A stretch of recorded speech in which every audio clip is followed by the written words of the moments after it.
दोस्तों नमस्कार। आपको थंबनेल देख के तो पता चल गया होगा कि आज हम किस टॉपिक पे बात करने वाले हैं।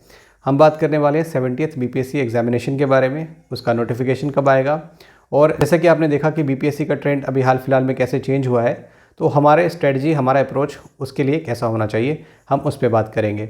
लेकिन इससे पहले मैं आगे बढ़ूँ, मैं आपके कुछ कंसर्न्स यहाँ पे रेज़ करना चाहता हूँ, क्योंकि बहुत सारे बच्चों ने मुझे मैसेज किए और अपने सवाल मुझसे पूछे, तो मुझे लगता है कि वो बहुत ही ज़्यादा जेन्युइन है, तो उसका जवाब भी मुझे आपको देना चाहिए। दोस्तों मैंने देखा है कि 69th बीपीएससी एग्ज़ाम में जो बच्चे 80 के आसपास थे वो मेंस की प्रिपरेशन कर रहे थे, तो बिल्कुल दैट मेक्स अ सेंस कि पिछली बार 90 कट ऑफ था और एग्ज़ाम का लेवल इतना था नहीं, तो एग्ज़ाम का लेवल इस बार ही जो है वो ज़्यादा टफ था और 1/3 नेगेटिव होने के कारण इसका जो कट ऑफ है वो हमें गिरते हुए दिखाई दे रहा था। लेकिन surprisingly it went something around 90। तो इससे क्या हुआ कि बहुत सारे बच्चे डीमोटिवेट फील करने लगे हैं, उनको लग रहा है कि शायद बीपीएससी उनके बस का नहीं है। दोस्तों मैं आपको बता दूं कि अगर आपने 80 मार्क्स स्कोर किया है तो वो बहुत ही अच्छा स्कोर है, और आप थोड़े से मार्जिन से ही रह गए हैं। आपको पता है कि जो 3 मार्क्स एक्स्ट्रा मिले हैं सभी कैंडिडेट्स को, वो वाले क्वेश्चंस जो बीपीएससी ने जिसका आंसर डिलीट किया, तो वो 3 मार्क्स सबको एक्स्ट्रा दे दिए। कट ऑफ हालांकि 88 के आसपास ही है, तो इस बात को ध्यान रखिए कि आप बहुत ही ज़्यादा क्लोज थे। अगर आप यहाँ पे क्विट करने की सोचोगे तो ये वही बात हो गई ना कि हमने पूरी नदी में नाव चलाया और किनारे आके डूब गए। तो बस आप बहुत ही ज़्यादा क्लोज़ हो, आप यहाँ पे क्विट मत करो, मेरी ये सजेशन है। बाकी वो आपका इंडिविजुअल थिंकिंग है, आपके आसपास की क्या सिचुएशन है, आप कैसे चीज़ों को देखते हैं।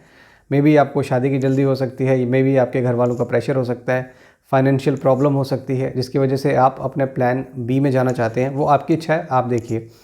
मैं इस पे इतना ज़्यादा फोर्स नहीं करूँगा आपको कि आप इसमें लगे रहिए, आप पूरी ज़िंदगी इसी में बिता दीजिए, क्योंकि दोस्त मैं यहाँ पे कोई कोचिंग इंस्टीट्यूट चला नहीं रहा और ना ही मुझे आपसे कोई मोटी मोटी रकम में फ़ीस मिल रही है कि मैं आपको बोलूँ कि हाँ लगे रहो और यहीं पे अपनी ज़िंदगी और जवानी बर्बाद कर दो। अगर आपके पास कोई प्लान बी है तो आप बिल्कुल बेशक वहाँ पर जा सकते हैं, बट वो आपको अपने अकॉर्डिंग देखना है। जो मुझे लगा, मैंने आपको बताया कि अगर आप बहुत ही क्लोज हैं, अगर आप प्रिपरेशन कर सकते हैं, आपके पास वक्त है, तो आप बिल्कुल प्रिपरेशन करिए, यहाँ पे आप क्विट मत करिए।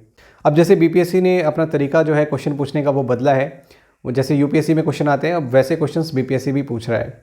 और यूपीएससी में देखिए दोस्तों, वेटेज इकोनॉमी का बहुत ज़्यादा रहता है, साइंस एंड टेक का बहुत ज़्यादा रहता है, जो कि बीपीएससी में नहीं था। इकोनॉमी के क्वेश्चन नहीं पूछे जाते थे। क्वेश्चंस कैसे आते थे, इकोनॉमिक सर्वे से डेटा उठा के पूछ दिया जाता था। इस बार ऐसा कुछ आया नहीं है, तो वो थोड़ा सा टेक्निकल चीज़ें जो इकोनॉमी से रिलेटेड है वो पूछ रहे हैं। जो जनरल साइंस होता था एक समय में, जैसे कि आप एसएससी वगैरह एग्जामिनेशन में पढ़ते हैं, तो वो अब जनरल साइंस नहीं रह के साइंस एंड टेक हो गया है। तो वैसे टॉपिक्स जो यूपीएससी से रिलेटेड हैं, तो वो टॉपिक्स अब बीपीएससी में पूछे जा रहे हैं। तो जो कन्वेंशनल किताबें थी ना, जो आप पढ़ते थे पहले, मैं उनका नाम नहीं लूँगा, आपको पता है, जो वन लाइनर करंट अफेयर्स की आती थी, तो वो अब आपके किसी काम के रहने वाले नहीं है। आप वहाँ से उम्मीद मत करिए कि कोई क्वेश्चन आ सकता है। अगर एक आध क्वेश्चन आता भी है तो that does not make sense. ठीक है, तो आपने अपनी तैयारी कैसे कर रखनी है, किस तरीके से अपनी प्रिपरेशन करनी है, मैं यहाँ पे करंट अफेयर के वैसे टॉपिक्स को लेके आने वाला हूँ जो आपको प्रीलिम्स और मेंस दोनों में मदद करेगा। हमने क्योंकि 69th बीपीएससी में देखा था, अगर आपका कॉन्सेप्ट क्लियर नहीं है तो आप क्वेश्चंस को सॉल्व नहीं कर पाओगे। तो अब प्रीलिम्स की जो स्ट्रैटेजी होती थी, मेंस की स्ट्रैटेजी जो हम अलग अलग बनाते थे, हमको थोड़ा यहाँ पे कंसोलिडेट करने की ज़रूरत है, खासकर करंट अफेयर्स को लेके और वैसे टॉपिक्स को लेके जो साइंस से रिलेटेड है, जो इकोनॉमी से रिलेटेड है और जो ह्यूमन ज्योग्राफी से रिलेटेड है। ठीक है, तो इन सभी टॉपिक्स को हम यहाँ पे करेंगे। और मैं आपको बता दूँ, यहाँ पे हमने ऐसे राइटिंग का जो कोर्स शुरू किया था, आपका बहुत अच्छा रिस्पॉन्स आ रहा है, आप सपोर्ट भी कर रहे हैं, तो वो ऐसे राइटिंग की क्लास अभी चलती रहेगी। फिलहाल अभी हम 68th मेंस में पूछे गए सवालों को हल कर रहे हैं और उसके बाद हम अलग अलग तरह के ऐसे भी यहाँ पे करेंगे। आई होप कि जब आप ऐसे राइटिंग की क्लास यहाँ से ख़त्म करेंगे, उसके बाद आप बहुत ही अच्छा ऐसे लिख पाएंगे। और दूसरी चीज़ ये है कि दोस्त, यहाँ पे जितनी भी क्लासेस आप कर रहे हैं that is free of cost. मैं यहाँ किसी से कुछ चार्ज नहीं कर रहा और ना ही इस इंटेंशन से मैं यहाँ पे आया हूँ। तो आप इन कोर्सेज़ को एंजॉय करिए और अपना फीडबैक जो है वो शेयर करते रहिए कि आपको हमारी क्लासेस कैसे लग रही हैं। ठीक है, और जहाँ तक बात है 70th बीपीएससी एग्जामिनेशन के नोटिफिकेशन के बारे में, तो मैंने आपको इसके पहले वाले वीडियो में भी बताया था कि कम से कम 5-6 महीने का आप वेट करिए और उसके बाद ही इसका नोटिफिकेशन आएगा। फिर आप अपनी प्रिपरेशन की जो गाड़ी है आप उसको थोड़ा सा एक्सेलरेट कर सकते हैं।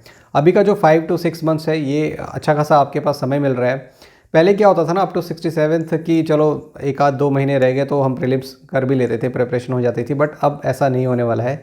आपको थोड़ा सा वक्त देना पड़ेगा अपनी स्ट्रैटेजी बनाने के लिए और वैसे कंटेंट्स को इकट्ठे करने के लिए। तो घबराइए मत, हम यहाँ पे आपकी मदद करने के लिए हमेशा रेडी हैं। तो चलिए दोस्त, मैं आपका ज़्यादा समय नहीं लूँगा, लेकिन हाँ, आपको ये इतना ज़रूर बोलूँगा कि आप हमारे चैनल को सब्सक्राइब करिए, हमें सपोर्ट करिए, बिकॉज़ यही तो एक मोटिवेशन है यहाँ पे आके पढ़ाने का। तो चलिए, अब हम जल्दी मिलेंगे नेक्स्ट वीडियो में ऐसे राइटिंग और करंट अफेयर्स के कंटेंट लेके। तब तक के लिए धन्यवाद और जय हिंद।